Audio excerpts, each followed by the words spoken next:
क्या क्या प्यार करो किसी एक को मगर किसी नेक को, ये कोई मंदिर का प्रसाद नहीं जो बांट दो हर एक को। क्या अच्छा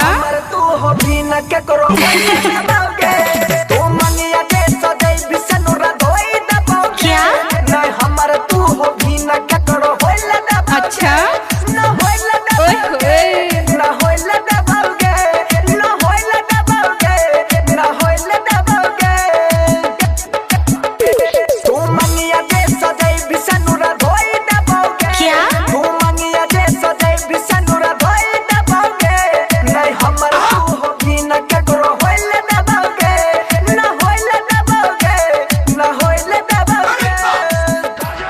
रोशनी चांद से होती है सितारों से नहीं, रोशनी चांद से होती है सितारों से नहीं, और मोहब्बत एक से होती है हजारों से नहीं।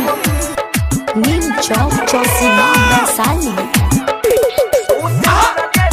क्या क्या अच्छा उड़ी बाबा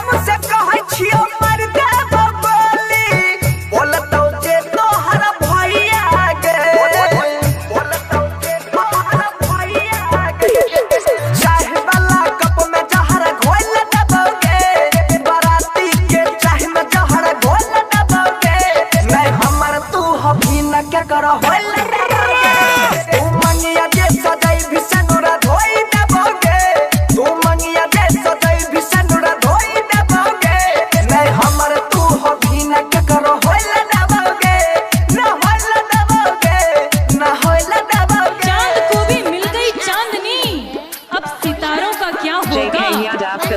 चांद को भी मिल गई चांदनी, अब सितारों का क्या होगा। मोहब्बत एक से ही कर ली तो बाकी हजारों का क्या होगा। नीम चौक चौसीमा वैशाली।